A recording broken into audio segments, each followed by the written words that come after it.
Welcome to the Daily Radio Bible for Kids. The day is September the 24th. My name is Hunter, and we are reading through the Bible. That's something we do every day. We take time in God's Word.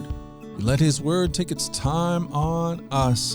In fact, kids from all around the world are gathering here to listen to these amazing stories from the Bible, from Genesis all the way to the book of Revelation. And today, we're in the Gospel of Luke, chapter 23.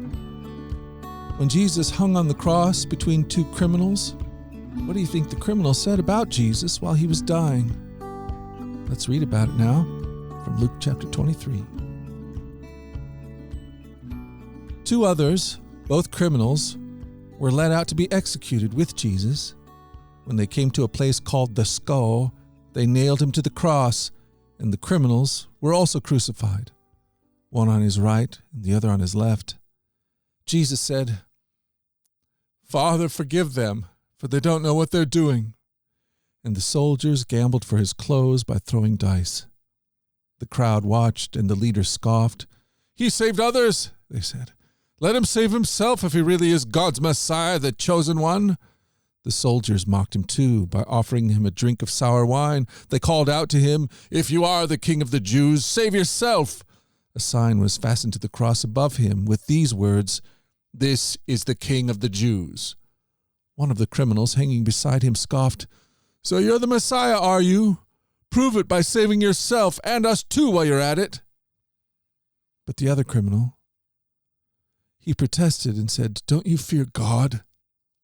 Even when you have been sentenced to die? We deserve to die for our crimes, but this man hasn't done anything wrong." Then he said to Jesus, "Remember me when you come into your kingdom." And Jesus replied, "I assure you, today you will be with me in paradise."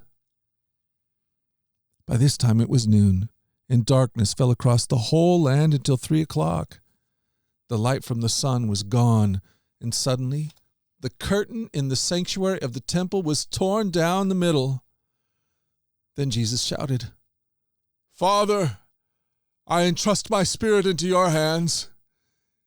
And with those words, he breathed his last. When the Roman officer overseeing the execution saw what had happened, he worshipped God and said, "Surely this man was innocent." And when all the crowd that came to see the crucifixion saw what had happened, they went home in deep sorrow.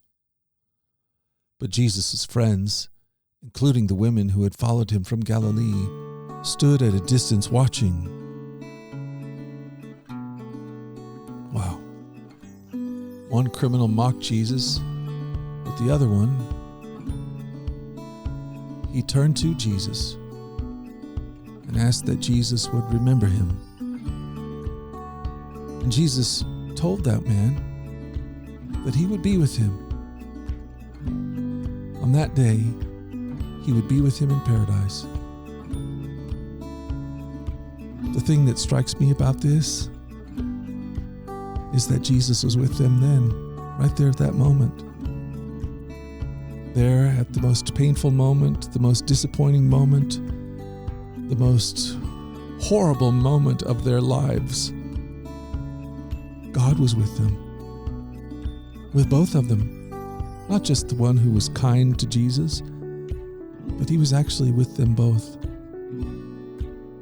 The God who is love was with them. Criminals, bad people, he was with them in the hardest moment of their life. And you know what? God will do that for you. He does that for us. God has come to be with us. He is Emmanuel, the whole world, because he loves the whole world. That is good news. Well, hey friends, we've done it. We've done it again. We've spent another day in the Bible. And guess what? Today, September 24th, this is the 10th year of the Daily Radio Bible for Kids podcast. Isn't that amazing? For 10 years now, we've been able to do a daily podcast where we simply read through the scriptures together. And it's been an amazing journey. Such a blessing. So thank you. Thank you for joining me on this journey in the Word. Maybe today's your first day here at the podcast. And if so, just want to welcome you. Some of you have been around here for a long time, maybe a whole year or 2 years, maybe even 3 years. I'd be interested to know. So if you've got a moment, you can send me an email and let me know how long you've been with the podcast. That'd be fun to find out. Well, friends, I'm going to let you go. Until that time, let's go forward. Let's go forward in God's joy.